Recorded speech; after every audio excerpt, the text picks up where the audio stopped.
Envie de changer de boulot tous les 6 mois?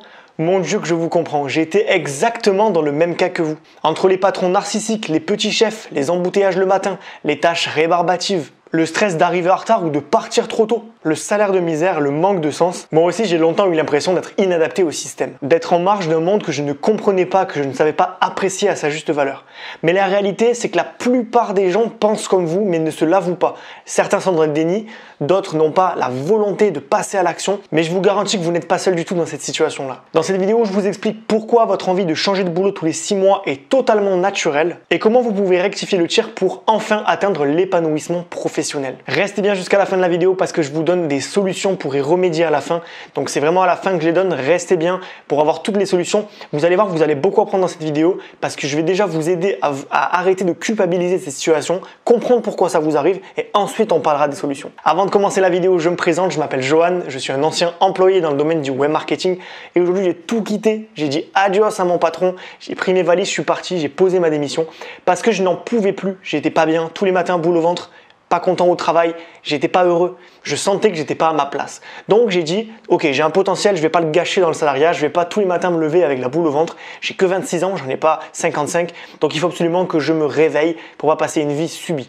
Et aujourd'hui, j'ai quitté le salariat et je me sens totalement bien. Je travaille à mon rythme pour des projets qui me passionnent et je vis confortablement avec des revenus passifs, c'est-à-dire que je mets en place des projets, je les automatise et ils me rapportent de l'argent automatiquement sans rien faire. Ce qui me laisse du temps pour profiter de mes proches, de mes passions, profiter de ma vie tout simplement, être tranquille, pas de stress, je me sens bien. Donc si aujourd'hui vous êtes dans cette situation, si vous en avez marre du salariat et que vous voulez vous émanciper et retrouver vos 3 libertés, financières, géographiques et temporelles, alors n'hésitez pas à vous abonner à la chaîne pour ne pas manquer les prochaines et à vous inscrire aux emails privés. Plusieurs fois par semaine, je vous envoie mes meilleurs conseils par mail. C'est des mails confidentiels que je ne donne pas en vidéo pour justement vous émanciper, prendre vos distances avec le système et enfin retrouver une vie professionnelle qui vous passionne.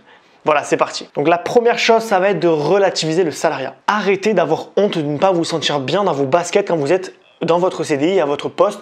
Arrêtez de culpabiliser. Ne vous sentez pas mal de ressentir ce que vous ressentez. Vous ressentez quelque chose, c'est des émotions qui transitent par vous. Vous devez les accepter et les prendre en charge. Vous ne devez pas être dans le déni, dire que vous n'êtes pas assez bien, que vous n'êtes pas à la hauteur. Arrêtez de vous mettre des bâtons dans les roues.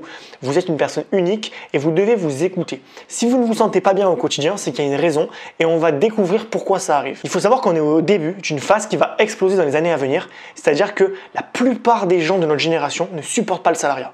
Et ça, on commence un petit peu à le voir, mais ça fait quelques étincelles par-ci par-là. Parce que nos parents, les personnes qui sont de la génération, une génération en arrière, vivent le salariat, ont vécu le salariat toute leur vie, ils ont fait des carrières et donc on ne voit pas encore le problème.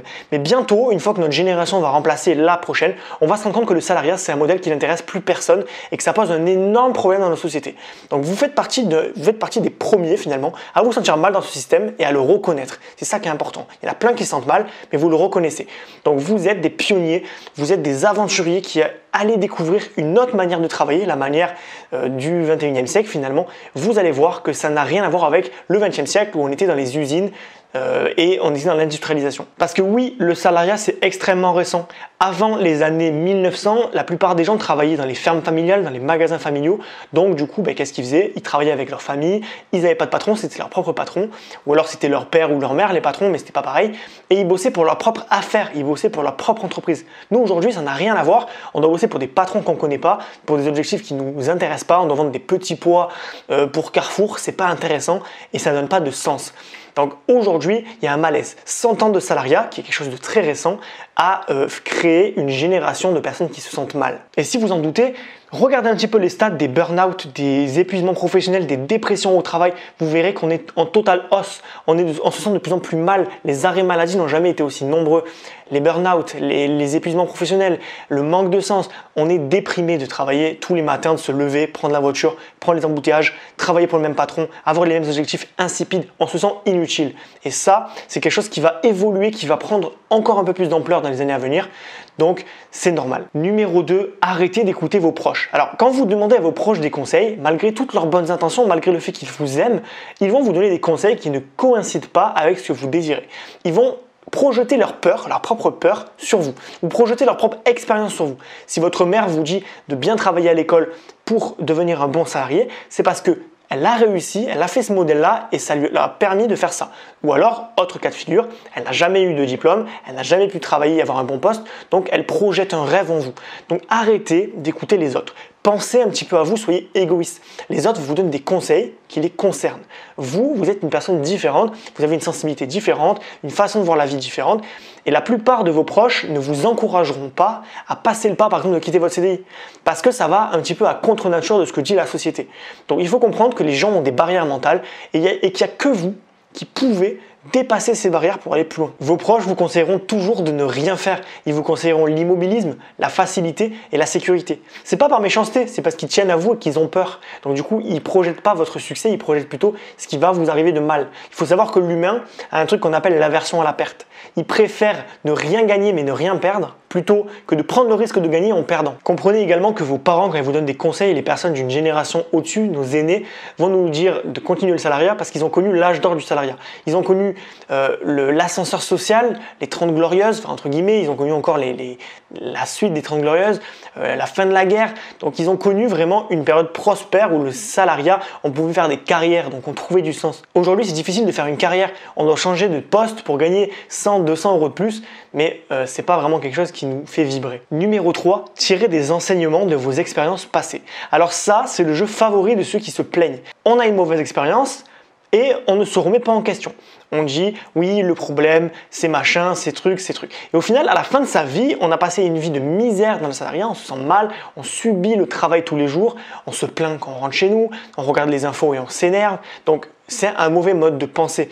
On passe notre vie à se plaindre et c'est pas une bonne façon de vivre. Demandez-vous clairement pourquoi votre taf n'a pas fonctionné. Pourquoi vous vous êtes senti mal et pourquoi vous avez eu envie de changer aussi rapidement. Est-ce que c'est le domaine qui vous plaît pas? Est-ce que c'est le modèle de travail, c'est-à-dire le salariat? Est-ce que vous voulez plus de liberté? Est-ce que c'est votre patron qui est méchant, qui vous engueule, qui est pas cool? Posez-vous des questions qui vous font vraiment réfléchir sur pourquoi vous avez ce mal-être aujourd'hui. En gros, il faut que vous soyez honnête avec vous-même. Je sais que c'est un exercice qui est difficile parce que ça demande de reconnaître déjà ses propres faiblesses et aussi de reconnaître que on a basé une partie de sa vie sur un modèle qui n'était pas bon. Et souvent, la plupart des gens préfèrent mettre des œillères et continuer à se sentir mal plutôt que de dire je vais prendre le chemin à côté pour aller mieux. Donc arrêtez d'être dans ce mode d'autodestruction, posez-vous, prenez le temps qu'il vous faut, un mois s'il faut, faites une introspection et faites la liste de ce qui vous énerve dans votre travail. Si vous voyez que c'est lié au salariat par exemple, alors vous pouvez vous dire c'est le modèle de travail qui ne me convient pas. Si c'est que votre patron, vous pourrez dire que c'est que votre patron. Donc, tirez des enseignements de ce qui ne vous plaît pas dans votre travail. Numéro 4, désacraliser l'entrepreneuriat. Alors, quand je dis aux gens que je suis entrepreneur, il y a deux choses qui leur viennent à l'esprit. Déjà, il y a l'image du mec qui bosse 15 heures par jour avec sa cravate à la maison, qui en peut plus, qui est débordé, qui a des employés qui font n'importe quoi. Voilà, c'est pire que le CDI, on passe notre vie à travailler. Ça, c'est le premier cliché. Le deuxième cliché, c'est qu'on travaille que pour l'argent, qu'on est des capitalistes monstrueux, qu'on veut absolument grignoter les gens, les voler, on veut leur vendre des trucs à tout prix. C'est faux. Aujourd'hui, la plupart des entrepreneurs ne travaillent pas pour l'argent parce que être entrepreneur, ça demande beaucoup d'énergie pour quelque chose qu'on pourrait avoir plus facilement en salariat. Donc la plupart des gens ne le font pas pour l'argent. L'argent, évidemment, est une motivation comme tout le monde, on va pas se mentir, mais c'est pas la priorité. La priorité, c'est d'œuvrer sur nos propres projets, de travailler pour nous et pas pour quelqu'un. Tout ça, c'est pour retrouver du sens. On a un besoin humain fondamental qui est de trouver du sens à notre vie, c'est l'accomplissement personnel. Le fait de travailler en CDI, ça ne donne pas d'accomplissement. On a un besoin de sécurité qui est rempli parce qu'on a un salaire mensuel fixe, mais on n'a pas le besoin d'accomplissement. On ne se sent pas assez bien pour se dire ok, ce travail me donne vraiment une personnalité, je me sens bien, j'ai l'impression d'apporter ma pierre à l'édifice, ça nous manque. Donc aujourd'hui, les entrepreneurs se tournent vers l'entrepreneuriat pour créer, pour monter leur propre projet et avoir l'impression de créer quelque chose qui leur appartient. C'est un petit peu le même plaisir que d'être propriétaire plutôt que d'être locataire. Quand on est locataire, on n'est pas chez nous, même si on paye un loyer. Alors que quand on est propriétaire, c'est à nous, on fait ce qu'on veut, c'est notre espace. Et le travail, c'est pareil. Et la société passe son temps à nous diaboliser. On dit qu'on est des capitalistes qui gagnent plein d'argent, on essaie de nous taxer à fond, on dit que le patronat, c'est des voleurs, les dividendes, machin. C'est faux, ce sont les gens qui n'y arrivent pas, qui sont frustrés, qui pensent ça. Il faut comprendre qu'en France, il y a un tabou sur l'argent, il y a un tabou de gagner de l'argent c'est mal, alors que c'est pas mal, c'est un moyen de vivre. Ce qui compte quand vous êtes entrepreneur, c'est pas pour gagner de l'argent, c'est pour gagner de l'argent d'une autre manière. Donc il faut vraiment arrêter de croire que l'entrepreneuriat c'est quelque chose de méchant, quelque chose de difficile. Il faut vraiment sortir de ce que vous dit la société. C'est un modèle de travail qui est historique et qui permettait aux gens aussi de s'enrichir, parce que dans les faits, effectivement, le salariat on est bridé à un salaire, on peut demander une augmentation par-ci par-là, mais le salariat on n'est pas plafonné. Alors il n'y a pas de plancher, c'est-à-dire qu'on n'a pas de sécurité, mais il n'y a pas de plafond non plus.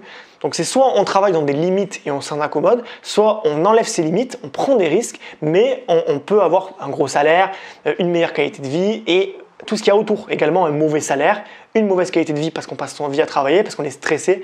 Donc il faut un petit peu faire le pour et le contre et voir ce qui vous correspond, mais sans diaboliser l'entrepreneuriat. Voilà, j'ai envie de vous rappeler que l'humain, il est fait pour réfléchir. Si on a survécu toutes ces années, ces 300 000 ans d'humanité, c'est parce que on a créé, parce qu'on a trouvé des solutions pour avancer.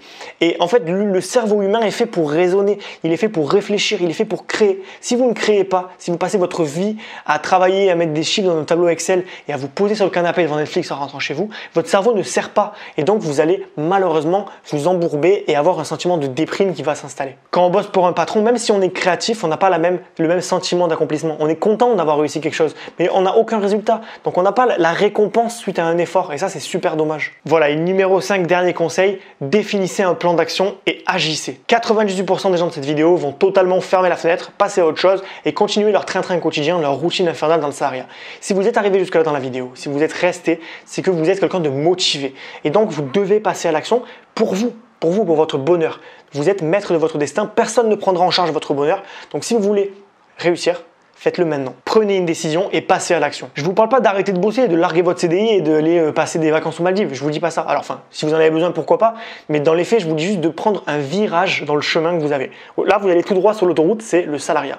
Vous devez prendre la sortie entrepreneuriat, temps partiel. Pourquoi pas un temps partiel? CDI, c'est pas mauvais en soi. Peut-être que le fait de trop travailler, ça vous prend la tête. Peut-être que vous avez juste besoin d'avoir un peu de repos. Peut-être que vous avez besoin juste d'exporter votre métier en freelancing, par exemple, de faire la même chose qu'aujourd'hui, mais à votre compte. Ou alors créer un business. Il y a plein de choses qui sont possibles pour vous et il faut que vous définissiez un petit peu ce qui vous intéresse. Une fois que c'est fait, on ne tombe pas dans le piège de l'immobilisme et on crée un plan d'action avec des lignes où on écrit tel jour, je fais ça. Et chaque jour, j'ai bien dit chaque jour, bon, sauf le dimanche évidemment parce qu'il faut quand même un petit peu se reposer, chaque jour vous faites une action qui vous rapproche de votre objectif. C'est ce que je fais sur cette chaîne YouTube. Vous pouvez voir que j'ai fait 85 vidéos à l'heure où je vous parle et sur ces 85 vidéos, j'ai eu une période où j'en faisais une par jour, du lundi au samedi. Donc il faut comprendre que une fois par jour, vous faites une action. Aujourd'hui, j'ai plus que les vidéos à faire donc je fais autre chose aussi, mais chaque jour, je fais une action qui me rapproche de mon objectif parce que les petits pas font les grandes ascensions. Donc, commencez par vous former, regardez des vidéos, par exemple sur cette chaîne, abonnez-vous, achetez des formations, lisez des livres, faites des choses qui vont vous permettre de prendre des connaissances, de gagner du temps. Parce que vous allez pouvoir apprendre les choses sans formation, sans livre, mais vous allez prendre un temps fou. Donc, servez-vous de l'expérience des autres pour aller plus vite, aller plus loin, aller plus haut. Et une fois que vous vous êtes formé, on arrête les excuses et on passe à l'action. On fait un calendrier et on commence chaque jour une petite action. Vous n'avez pas le temps après le boulot? Prenez une heure au lieu de regarder Netflix, vous allez travailler. Vous n'avez pas le temps avant de commencer le boulot? Levez-vous plus tôt d'une heure. Trouvez des solutions. Vous pouvez toujours trouver du temps si c'est assez important pour vous. Vous allez vous tromper, rectifier, avoir des succès, avoir des échecs. On s'en fiche, ce qui compte c'est de passer à l'action. Alors évidemment, je ne vous parle pas de mettre en place des projets compliqués. Si vous voulez faire du business, je ne vous parle pas de créer un truc de fou, un nouveau concept insolite, c'est pas ça. Je vous parle de créer des petits projets rentables, c'est comme ça que je les appelle, des petits projets rentables que vous allez mettre en place, que vous allez automatiser et qui vont vous rapporter de l'argent. C'est des projets simples, rentables et efficaces qui prennent peu de temps à mettre en place. Il va falloir peut-être un mois pour mettre le truc en place. Et une fois que c'est en place, il va vous rapporter entre 10 € et 100 € par mois. Et si vous en faites plusieurs de ces petits projets, vous pouvez par exemple gagner facilement 1000 €, 2000 et donc petit à petit vous émanciper du salariat, prendre de la distance avec le système parce que vous allez augmenter vos revenus complémentaires et donc être moins dépendant de votre patron. Ça va vous permettre de vous libérer du temps, de pouvoir profiter de vos proches, de vos passions, de votre famille, de votre maison aussi, venir faire le ménage chez vous, avoir le temps, pouvoir aller à la poste, à la pharmacie, faire des choses que vous ne pouviez pas faire avant hors des horaires légaux. c'est-à-dire après le boulot. Donc vous allez pouvoir réinventer vos journées, réinventer votre énergie, pouvoir arrêter de donner toute votre énergie pour un patron et aller de l'avant. Voilà, c'est ce que je fais avec les e-books. Je gagne de l'argent avec des e-books que j'ai publiés qui me rapportent à peu près entre 1000 et 1300 euros par mois. Vous voyez, pendant que je fais cette vidéo, je gagne de l'argent. C'est automatique. Les gens trouvent mon livre, ils l'achètent. Je ne fais pas de publicité, hein, c'est automatique. Et c'est totalement faisable. Je sais que ça paraît fou de dire de l'argent automatique, mais ça existe. Ça existe, ça s'appelle des revenus passifs et c'est ce que je vous apprends à faire sur cette chaîne. Voilà, c'est la fin de cette vidéo. Si ça vous a plu, n'hésitez pas à vous abonner à la chaîne pour ne pas manquer les prochaines. Je fais régulièrement des vidéos sur l'indépendance financière, comment gagner de l'argent sur Internet, comment vous émanciper du salariat et dire enfin adieu à votre patron. Et également, je vous invite à vous abonner aux emails privés. Plusieurs fois par semaine, je vous envoie mes meilleurs conseils pour retrouver vos 3 libertés fondamentales, financières, géographiques et temporelles. Donc, pour vous inscrire, c'est dans la description, c'est gratuit et je vous donne des conseils confidentiels que je ne donne pas en vidéo. Donc, n'hésitez pas à vous inscrire, tout est ici.